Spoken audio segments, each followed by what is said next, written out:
በጣም ለረጅም ዓመታት ከሚዲያውና ከሙዚቃው ዓለም ተሰውራ ጠፍታ በብዙዎች ዘንድ ስትናፈቅ የሰነበተችው ተወዳጇ ድምፃዊት እጅጋየሁ ሽባባው ሰሞኑን አንተን ያመነ ሁሉ ዳነ በሚለው በቀድሞ ዜማዋ በእህቷ በሶፊያ ሽባባው አማካኝነት መገለጧን አሳይተናችሁ ነበር። አንተን ያመነ ሁሉ ዳነ ያንተን አምኜ ምንኜ ከዚያ መገለጥ በኋላ ግን በእንባና በሲቃ ታጅባ እጅግ ያልተጠበቀ መልእክት ለመላው ኢትዮጵያውያን ከአሜሪካን ሀገር ልካለች። ለመሆኑ ጂጂን እንዲህ ያስለቀሳት ነገር ምንድነው? መልእክቱ ምን ይሆን ብለን እንነግራችኋለን በዚህ መሰናዷችን ላይ። ለ13 ዓመታት በጨለማና በእስር ላይ የቆየችው በሳውዲ አረቢያ የነበረችው ሌላ ኑር ሰቦ አዲስ አበባ ስትገባ ያልተጠበቀ ክስተት ተከስቷል። በተለይ ደግሞ ቤተሰቦቿን ስታገኝ የነበረው ነገር እጅግ የሚገርም ነበር። ምን ይሆን ብለን እናነሳዋለን። ሌላው ወደ እናንተ የምናደርሰው ጉዳይ ግን በርካቶችን ያሳዘነ በእንባም ያጥለቀለቀ አሳዛኝ ክስተት ነው። አገባሻለሁ ብሎ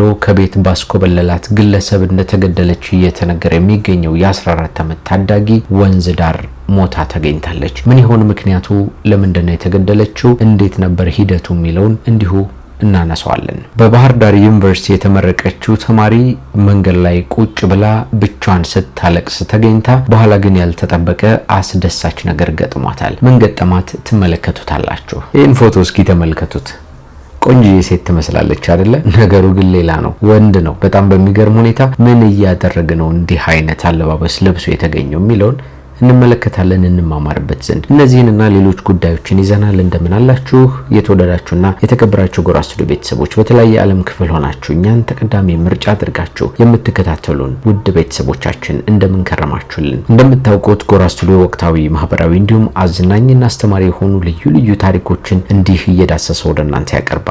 ዛሬም ሰሞንኛ አነጋገር የተባሉትን እነዚህን ጉዳዮች ይዘናል። ለዚህ ቻናል አዲስ የሆናችሁ ሰብስክራይብ አድርጉ። ሐሳብ አስተያየታችሁን ኮሜንት ላይ ጻፉልን። ጌታቸው በላይ መሰናዶውን ወደ እናንተ አዘጋጅቼ አቀርባለሁ።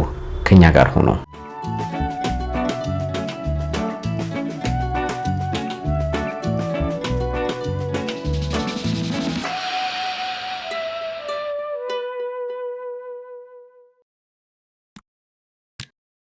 ይህንን ፎቶ ስትመለከቱ ምን ተሰማችሁ? እንግዲህ እንደምታውቁት ሰዎች ህይወታቸው ባለፈ ጊዜ ከዚህ ዓለም በሞት በተለዩ ጊዜ ወዳጅ ዘመዶቻቸው ያዝናሉ፣ ያለቅሳሉ፣ በከፍተኛ ሀዘን ይጎዳሉ። ከዚህ በተጨማሪ ስርዓተ ቀብራቸው ይፈጸማል። ከስርዓተ ቀብሩ በኋላ ደግሞ የቅርብ የሆኑትን ሰዎች ያጽናናሉ፣ አይዟችሁ ይላሉ፣ ሀዘናቸውን እንዲወጡ ከጎናቸው ይቆሙላቸዋል። ከጊዜያት በኋላ ግን ሀዘኑ የሚረሳን፣ ሁሉም ሰው ወደ የራሱ ተግባርና የህይወት መንገድ ነው የሚጓዘው አይደለ? እነዚህን ሰዎች እንግዲህ ከነጭራሹም ልንረሳቸው እንችላለን ከሞቱ በኋላ። በጣም በሚገርም ሁኔታ ግን እነዚህ ሰዎች ቀደም ሲል በህይወት በነበሩበት ጊዜ ቤታቸው ውስጥ ውሻ አሳድገው ከነበረና ውሻ ላምደው ከነበረ እስከ ህይወታቸው ፍጻሜ ድረስ እነዚህን ሰዎች የማይረሷቸው ብቸኛ ፍጥረታት ይሆናሉ ማለት ነው። ሰሞኑን ታዲያ በማህበራዊ ሚዲያ ላይ እየተዘዋወረ ያገኘሁት አንድ ነገርም ይህንን ያስገነዘበን። ውሻው ሻርክ ተብሎ ይጠራል።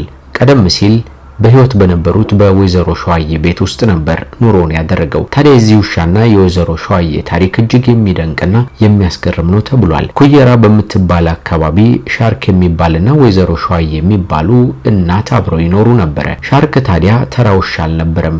እርጋታው፣ አስተዋይነቱና ለአሳዳጊው የነበረው ፍቅር በመንደሩ ሰዎች ሁሉ የሚደነቅ የሚወደድም ነበር ይባልለታል። የሱ ዓለም፣ የሱ መጠለያ እንዲሁም መላ ህይወቱ በሙሉ ወይዘሮ ሸዋዬ ነበሩ።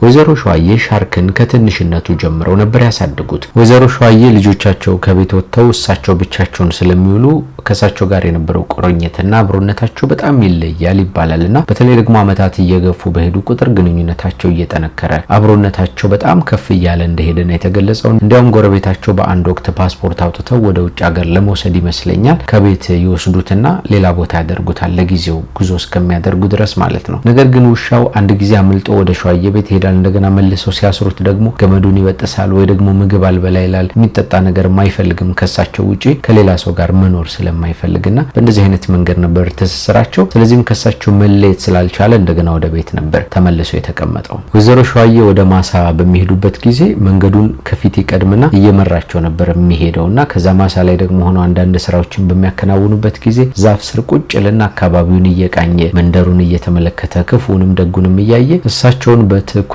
ይጠብቅ ነበር ማለት ነው። ከዛ እንደገና ወደ ቤትም በሚመለሱበት ጊዜ እንደተለመደው ከፊት እየመራ ቤት ይደርሳል። አረፍ ሲሉ እጃቸውን እየላሰ እየተሻሸ በእንደዚህ አይነት መንገድ ነበር ግንኙነታቸው የቀጠለው ለአመታት። ወይዘሮ ሸዋዬ ቆጣ ብለው ድንገት ከቤት ውጣ እንኳን ቢሉት እሱ ግን አይወጣም ነበር። እዛችሁ ሳሎን ውስጥ ወዲህ ወዲያ እያለ እየተንከራተተ ነበር ቁጭ የሚለውና እንዲያውም ጎረቤቶቻቸውና ሌሎች የመንደሩ ሰዎች የሸዋዬ ውሻ እኮ ከሰው በላይ ያስብላታል፣ በጣም ነው የሚወዳት እያሉ ሀሳባቸውን ይገልጹ እንደነበር ነው ከአካባቢው የተገኙ መረጃዎች የሚጠቁሙት። ወይዘሮ ሸዋዬ እንግዲህ ሲደሰቱ ሲስቁ አብሮ እየቦረቀ አብሮ እየተጫወተ ይቆይና ከዛ ደግሞ ሲተክዙ ሲያዝኑ ፊታቸው ላይ እንደዚህ አይነት የሀዘን ስሜት ከተመለከተ ደግሞ እንደሳቸው የማዘን ስሜት እያሳየ ነገር ግን አጋርነቱን አብሯቸው ነበር የሚያሳልፈው። እግራቸው ስር ተኝቶ ቁጭ ብሎ እንደሚቆይ ነው የተነገረው።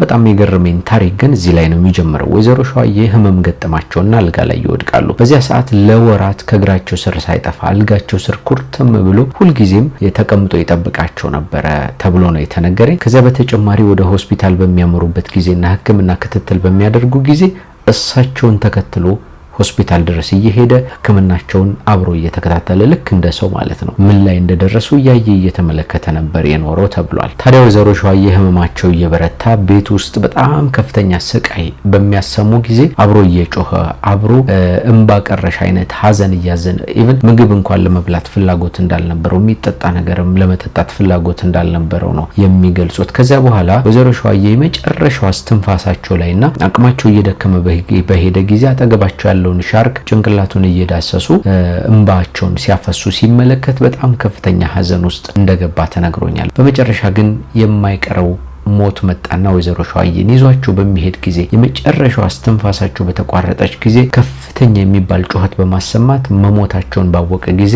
እጅግ የማይታመን ሀዘን ላይ ገባ ማለት ነው ሻርክ። ሌላው አሳዛኝ ክስተት የተከሰተው እንግዲህ ከዛ በኋላ ነበር። የቀብር ስነ ስርዓታቸው ተፈጸመና ወይዘሮ ሸዋዬ ሁሉም ቤተሰብ ወዳጅ ዘመድ ወደ ቤቱ ይመለሳል። ልክ እንደ ሌላው ሰው ግን ሻርክ ወደ ቤት አልተመለሰም። እዚያው መቃብራቸው ላይ ቁጭ እንዳለ ቀረ ተባለ ማለት ነው። በጣም ይገርማል አይደለ? ምን ያህል ፍቅር እንዳለው፣ ምን ያህል ርህራሄ እንዳለው፣ ምን ያህል ታማኝነት እንዳለው ማለት ነው። እና የአካባቢው ሰዎች ስለሚያውቁት ቦታው ላይ ይሄዱና ምግብ ያስቀምጡለታል፣ የሚጠጣ ነገር ያስቀምጡለታል። ትንሽ ቀመስ ሲያደርግና ተመልሶ እዛችሁ መቃብር ቦታ ላይ ተቀምጦ ይሄው እስካሁን ድረስ አለ ተብያለሁ። የሚገርመው ነገር ደግሞ የፈለገ ዝናብ ቢዘንብ የፈለገ ፀሐይ ቢወጣ ከመቃብሩ ንቅንቅ አይልም። ቀደም ሲል በህይወት በነበሩበት ጊዜ እግራቸው ስር ወድቆ ሲጠብቃቸው እንደነበር ዛሬም መቃብራቸው ላይ በታማኝነት ተቀምጧልና ውሾች ምን ያህል ታማኝ ቢሆኑ ነው? የእውነት በጣም አስደናቂ ነው። ከሰው ልጆች ፍቅር በላይ የሚያፈቅሩ የሚወዱ ታማኝ የሆኑ እንስሳት ናቸውና ፈጣሪ ምን አይነት ልብ እንደሰጣቸው እውነት በጣም ይገርመኛል። ለማንኛውም የሻርክና የወይዘሮ ሸዋዬ የህይወት ታሪክ በጣም ስላስገረመኝና ስላስደነቀኝ እንዲሁም ደግሞ ነፍስን የሚያድስ ታሪክ ስለሆነ ላካፍላችሁ ብዬ ነው። ተከታዮቹ መረጃዎች ይቀጥላሉ። ስለ ሌላ ኑር ሰቦ በጣም በርካቶቻችሁ ከዚህ ቀደም በተለያዩ ማህበራዊ ሚዲያዎችና በልዩ ልዩ ሚዲያዎች ላይ ሰምታችሁናል ብዬ አስባለሁ። ሌላ እንግዲህ በቡታጅራ ከተማ ተወልዳ እንዳደገች ይነገራል። ቀደም ሲልም ታሪኳን ነግራችሁ ነበረ። ከቡታጅራ ተነስታ እንግዲህ ወደ ሳውዲ አረቢያ በማቅናት የራሷንም የቤተሰቦቿንም ህይወት ለመለወጥ ነበረ ሐሳብና እቅዷ። ነገር ግን እዚያ በሄደችበት በጥቂት ጊዜያት ውስጥ ያልተጠበቀ ነገር ይገጥማታል። በምትሰራበት ቦታ ላይ የ5 ዓመት የአረቦች ልጅ በእጇ ህይወቱ እንዳለፈ ነው የተነገረው። ሳታስበው እንዲህ አይነቱ አዘቅት ውስጥ ትገባለች። ነገርየው ግን ከበድ ያለ ውሳኔ እንዲመጣባት አደረገ። ይሄው ምንድነው? በእንደዚህ አይነት ጉዳዮች ላይ አይምር የሚባለው የሳውዲ አረቢያ መንግስት ታዲያ የሞት ፍርድ ነበር የፈረደባት። የሞት ፍርዱ እስኪፈጸም ግን የጨለማ እስር ቤት ውስጥ ነበር የወደቀችው። ይህንንም ተከትሎ ታዲያ በጣም በርካታ ኢትዮጵያውያን በምን አይነት መንገድ ልጅ ህይወቷን ማትረፍ እንችላለን የሚል ጥያቄዎችን መጠየቅ ጀመሩ። ከዚያም በተደረገው ንግግር ልጁ ለሞተባቸው ቤተሰቦች የ2 ሚሊዮን የሳውዲ ሪያል ከተከፈለ እሷ በነፃ እንደምትለቀቅና ወደ ሀገሯ እንደምትመለስ የሞት ፍርዱም እንደሚሻርላት ይነገራል። በኢትዮጵያ ሲመነዘር በጣም በርካታ ሚሊዮን ብር የሆነው ይህንን ገንዘብ ለማሟላት ታዲያ ትንሹም ትልቁም ኢትዮጵያዊ መረባረብ ጀመረ። ሌላ ቲም በሚል በጣም በርካታ በጎ አድራጊዎችና የማህበራዊ ሚዲያ ተጽዕኖ ፈጣሪዎች ያሉበት ግሩፕ ተቋቋመ። ከዚያም ወደ 3 ወር የሚጠጋ ጊዜ በማህበራዊ ሚዲያ የቀጥታ ስርጭት ላይ ገንዘብ ተሰባሰበ። ገንዘቡ ሞላ። ነገር ግን ከሞላ በኋላም ነፃነቷን ማግኘት አልቻለችም። የተለያዩ ሀሳቦች ሲሰጡ ቆይተው የተለያዩ ጥያቄዎች ሲጠየቁ ሰነባብተው በመጨረሻም ከሰሞኑ እጅግ አስደሳች ዜና ተሰማ። ሌላ ከሳውዲ አረቢያ ወደ ኢትዮጵያ መምጣቷ ተነገረ። አዲስ አበባ ቦሌ ዓለም አቀፍ አየር ማረፊያ በትናንትናው ዕለት ነበር የገባችው። እናቷም አባቷም ነበሩ፣ ሌሎች ቤተሰቦቿም፣ እንዲሁም ደግሞ ከበጎ አድራጊዎቹና ሌላ ቲም ውስጥ ከነበሩት ሰዎች መካከል ወንድም ካሊድም አብሮ ነበር። በሚገርም ሁኔታ አዲስ አበባ ስትገባና የኢትዮጵያን መሬት በረገጠች ጊዜ እንባ ወዲያውኑ ነበር መፍሰስ የጀመረው። እጅግ የማያቋርጥ እንባን አነባች። ቤተሰቦቿን ስታገኝ ደግሞ ማመን አልቻለችም። 13 ዓመታት ሙሉ ነው እስር ቤት ውስጥ የቆየችው። እነዚያን ከባድ ጊዜያት አልፋ በፈጣሪ ፈቃድ የሀገሯን መሬት ረግጣ በነጻነት እንድትቦርቅ ተፈቅዶላታል። በዚህ ሰዓት ሌላ እንድትፈታ ጥያቄ ስታቀርቡ የነበራችሁ፣ ገንዘባችሁን ስትሰጡ የነበራችሁ፣ በልዩ ልዩ ማህበራዊ ሚዲያዎች ላይ ድምጽ ስትሆኗት የነበራችሁ በሙሉ እነሆ ምስጋናችሁን ውሰዱ ተብላችኋል። በጣም ሁላችሁም ልትመሰገኑ ይገባል። ለማንኛውም ሌላ ከቤተሰቦቿ ጋር ተገናኝታለች። በሚቀጥሉት ጊዜያት የነበረችበትን ሂደት ያሳለፈችውን ስቃይና መከራ እንድንማማርበት ዘንድ ታካፍለናለች ብዬ አስባለሁ። እሱን እንግዲህ ባገኘናት ሰዓት ወደ እናንተ እናደርሳችኋለን ማለት ነው።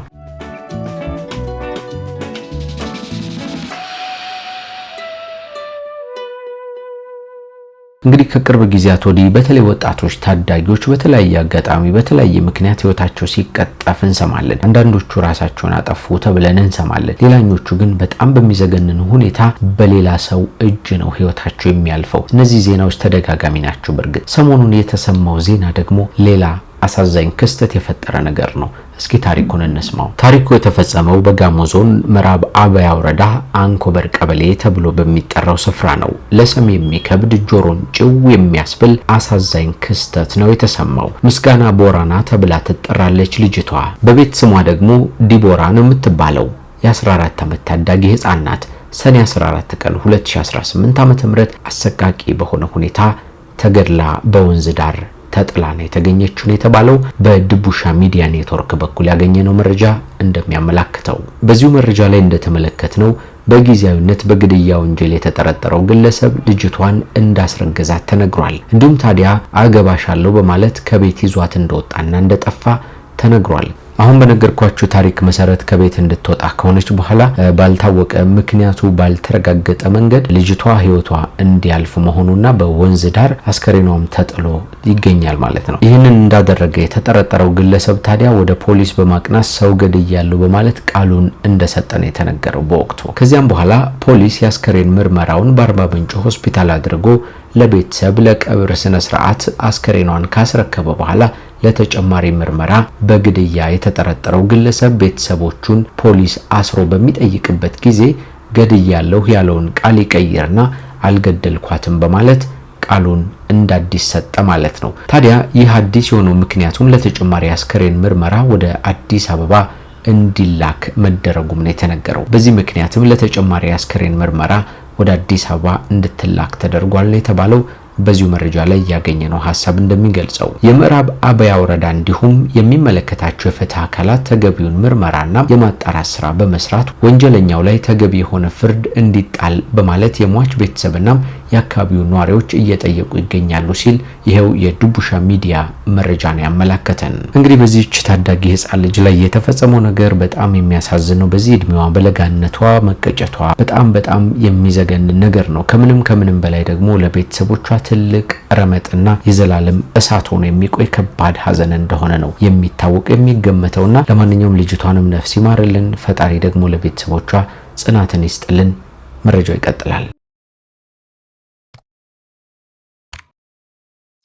እጅጋየሁ ሽባባው ጂጂ ከአሜሪካን ሀገር ለመላው ኢትዮጵያን አድርሱልኝ በማለት መልእክት መላኳን በመግቢያችን ላይ ነግሬያችኋለሁ። መልእክቱን ከመመልከታችን በፊት ግን ሰሞኑን ጂጂ መገለጧን በጣም በርካታ ሰዎች በመገለጧ ደግሞ ከፍተኛ ደስታ እንደተሰማቸው ነግሬያችሁ ነበረ። ከዚህ ቀደም ባቀረብንላችሁ መረጃ መሰረት ቀደም ሲል የተለያዩ ሙዚቃዎችን በምትሰራበት ዘመንና እጅግ ታዋቂ ተወዳጅ በሆነችባቸው ጊዜያት አምላኳን ለማመስገንም ጭምር ይመስለኛል በአልበሟ የተካተተውን ዜማ ከታናሽቷ ከሶፊያ ሽባባው ጋር በመሆን ሰሞኑን በአሜሪካን ሀገር ስታዜመው ለመላው ኢትዮጵያንም ሲደርስ ተመልክተን ነበር። አንተን ያመነ ሁሉ ዳነ፣ ያንተን አምኜ ምን ሁኜ፣ አንተን አምኜ ምን ሁኜ፣ አንተ ታያል እግዚአብሔር ስሙ ይመስገን፣ ጨለማ አውጥቶ ወደ ብርሃን የመራ እንግዲህ ቀደም ሲል ሶፊያ ከአዲስ አበባ ተነስታ ወደ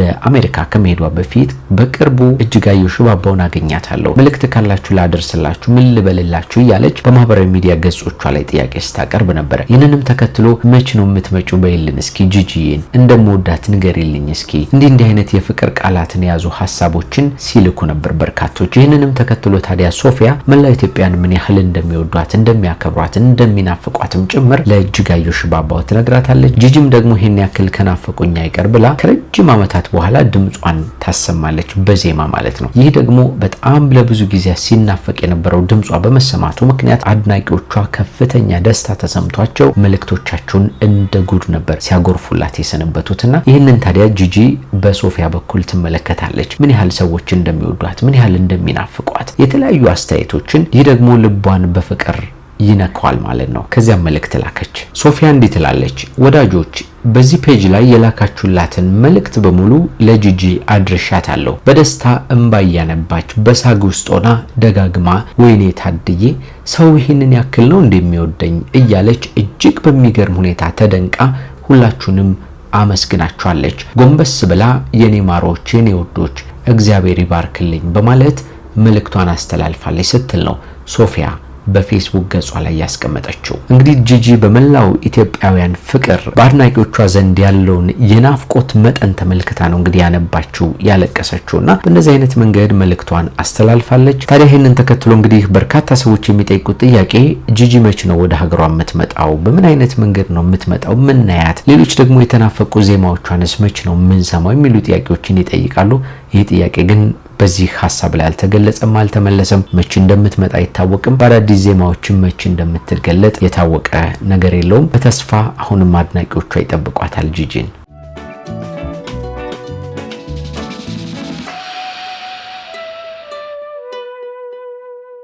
ዛሬ በመግቢያችን ላይ ካነሳናቸው ነጥቦችና ወደ እናንተ እናደርሳቸዋለን ብለን ካቀድናቸው ዝግጅቶቻችን መካከል በባህር ዳር ዩኒቨርሲቲ በተመራቂዋ ላይ የሆነውን ታሪክ ነው። ተመራቂዋ ባህር ዳር ዩኒቨርሲቲ ላይ ትምህርቷን ካጠናቀቀች ከተማረች በኋላ የምረቃ ጊዜዋ ደረሰ። በርካታ ዝግጅቶችን አጠናቃለች። በትምህርት ቤት ከሚያውቋት ወዳጆቿ ጋርም ልዩ ልዩ ዝግጅቶችን ነበር ስታደርግ የነበረውና እንግዲህ እንደምታውቁት የምረቃ ጊዜ ምን ያህል አስደሳች እንደሆነ ግልጽ ነው። ልጅቷ ደግሞ ያሳለፈችው ህይወት ውጣ ውረድ አለ። ወደ ኋላ በጣም ብዙ መከራዎችን አሳልፋለች። ከዚህ በተጨማሪ ነገ ከነገ ወዲያ ከምረቃ በኋላ ደግሞ በጣም ብዙ ተስፋዎችን ሰንቃለች። ራሷን፣ ህይወቷን፣ መንገዷን ለማስተካከል ብዙ መንገዶችን እያቀናች የተሯሯጠች ነውና በእንደዚህ አይነት ድብልቅልቅ ባለ ስሜት ውስጥ ሆና የምረቃ ፕሮግራሟ ተከናወነ። በጣም በሚገርም ሁኔታ ግን በትምህርት ቤት የምታውቃቸው ልጆች በሙሉ በዩኒቨርሲቲ ያሉ ሰዎች በሙሉ ወዳጆቻቸው፣ ዘመዶቻቸው፣ ቤተሰቦቻቸው መጥተው እያስመረቋቸው ነው። እሷ ግን ማንም ሊመጣላት አልቻለም ነበር። ቤተሰቦቿም ምናልባት በገንዘብ እጥረት ወይ በሌሎች ችግሮች ሊሆን ይችላል በዩኒቨርሲቲው ላይ መገኘት አልቻሉም፣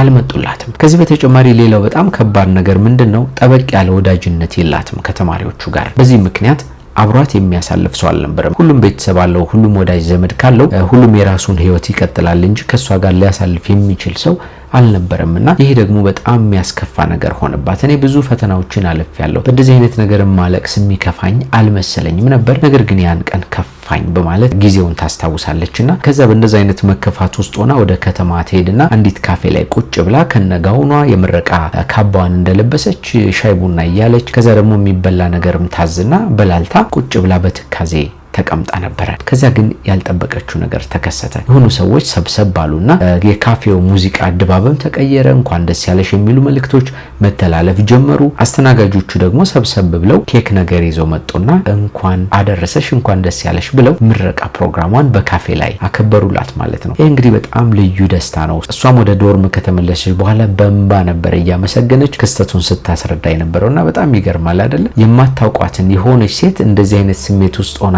ስታዩ ሰርፕራይዝ ስታደርጓት ስታስደስቷት እንደከፋ ታውቃችሁ ማንም እንደሌላ ታውቃችሁ በእነዚህ አይነት መንገድ ስታስደስቱ ደስ የሚል ስሜት አለው አይደለ? አዎ በእነዚህ አይነት መንገድ ነበር ያከበሩላት። በመንገድ ላይ ስታለቅስ የተገኘችው ተመራቂ ተማሪ ተብላ በማህበራዊ ሚዲያ ላይ በርካቶች ጉዳዩን እየተቀባበሉት ነውና በጣም ደስ የሚል ስሜት ሆኖ አግኝቻለሁ። እኔ መረጃችን አላበቃም፣ ይቀጥላል። ይህንን ፎቶ ስትመለከቱ የሆነች ቆንጆ የኢትዮጵያዊ ሴት ትመስላለች አይደለ? እውነታው ግን ሌላ ነው። ምንድነው ጉዱ ብለን የተገኘውን መረጃ እናካፍላችሁ። በአዲስ አበባ ከተማ የሴት ምስል በመላበስና የተለያዩ የማታለያ ስልቶችን በመጠቀም ሰፊ የማጭበርበር ወንጀል ሲፈጽም የነበረ ግለሰብ በቁጥጥር ስር መዋሉን የጉለሌ ክፍለ ከተማ ፖሊስ ዋና መምሪያ አስታውቋል። ጀማል አነስ የተባለው ይኸው ተጠርጣሪ ታዲያ በቁጥጥር ስር የዋለው በክፍለ ከተማው ወረዳ 5 ልዩ ስሙ አስኮ መናኸሪያ ተብሎ በሚጠራው አካባቢ መሆኑን የታወቀው። እንግዲህ በእኛ ማህበረሰብ እሴትና ባህል መሰረት ወንድ ልጅ እንደ ሴት ልጅ ሲለብስ ወይም ደግሞ ሴት ልጅ እንደ ወንድ ልጅ ስትለብስ እንደ ነውር ይቆጠራል አይደለ? ባህላችን ስለማይፈቅድ ማለት ነው። ይሄኛው ግለሰብ ግን እንግዲህ ለራሱ ለሚፈልገው ለሚመቸው ነገር ለማድረግና የራሱን ዓላማ ለማሳካት ሲል በእንደዚህ አይነት መንገድ ሴት መስሎ ለማጭበርበር መሞከሩ ነው የተገለጸው። መረጃው ይቀጥልና ግለሰቡ ከማህበረሰቡ ባህል እሴት ውጪ በሆነ መልኩ የሴት ሰው ሰራሽ ጸጉር ወይም ሂዩማን ሄር በማድረግ የጆሮ ጌጣጌጥና የተለያዩ የሴት አልባሳትን በመጠቀም ሲንቀሳቀስ እንደነበር ነው የተገለጸው። ተጠርጣሪው ታዲያ ሴት መስሎ ከተለያዩ ግለሰቦች ጋር የንግግር ግንኙነት በሚያደርግበት ጊዜ ነው በአካባቢው ነዋሪዎች ጥርጣሬ ፈጥሮ ወደ ፖሊስ ጥቆማ የተደረገው ማለት ነው። በዚህ መሰረት በቁጥጥር ስር ውሎ አካላዊ ፍተሻ ሲደረግበት ግን ሴት ሳይሆን ወንድ ሆኖ ነው የተገኘው። ይሄው የፖሊስ መረጃ እንደሚጠቁመው ማለት ነው። የምርመራ መዝገቡም እንደሚያስረዳው ግለሰቡ ከዚህ ቀደምም በተመሳሳይ መንገድ ሴት መስሎ ሲያጭበረብር እንደነበር ነው ከምስክሮች ቃል መረዳት የተቻለው በማለት ሐሳቡ ተገልጿል። በቁጥጥር ስር በዋለበት ወቅትም ከተለያዩ ተንቀሳቃሽ ስልክ ላይም በተለያየ ጊዜ የሴት አልባሳትን ለብሶ የተነሳቸው በርካታ ፎቶግራፎችም ተገኝቷል ብሏል መረጃው። የአዲስ አበባ ፖሊስ ዋና ጠቅላይ መምሪያ በጉዳዩ ላይ ባስተላለፈው መልእክቱም ከማህበረሰቡ ሴትና ባህል ባፈነገጠ መልኩም የሚደረጉ መሰል እንቅስቃሴዎች ለወንጀል ተግባር የሚውሉ የማታለያ መንገዶች መሆናቸውን አስገንዝቧል። እንግዲህ ዛሬ ካገኘናቸው መረጃዎች ትንሽ ግርምትን ያጫርብኝ ነገር ነው። እናንተ እንዴት ተመለከታችሁ? ሐሳባችሁን አኑሩልን። በተለያየ ዓለም ክፍል ሆናችሁ እኛን ተቀዳሚ ምርጫ አድርጋችሁ የምትከታተሉን ውድና የተከበራችሁ የጎራ ስቱዲዮ ቤተሰቦች እንደምታውቁት ቻናላችን ወቅታዊ፣ ማህበራዊ እንዲሁም አዝናኝና አስተማሪ የሆኑ ልዩ ልዩ ታሪኮች እንዲህ እየተዳሰሱ የሚቀርቡበት ሚዲያችን ነው። ለዚህ ሚዲያችን ታዲያ አዲስ ሆናችሁ ሰብስክራይብ አድርጉን። ሐሳብ አስተያየታችሁን ኮሜንት ላይ ጻፉልን። ደግሞ ቪዲዮንም ላይክ አድርጉ። ለወዳጅ ለዘመዶቻችሁ፣ ለጓደኞቻችሁ ይህ ቪዲዮ ይጠቅማችኋል ብላችሁ ለምታስቧቸው በሙሉም ሼር ማድረግም ትችላላችሁ። ጌታቸው በላይ የመሰናዶ አዘጋጁና አቅራቢ ሆኜ እንዲህ አብሬያችሁ ቆይታ አድርጌያለሁ። በሚቀጥለው በአዳዲስ ጉዳዮች እንደገና እንገናኛለን። እስከዚያ ሰላም ሁኑልን።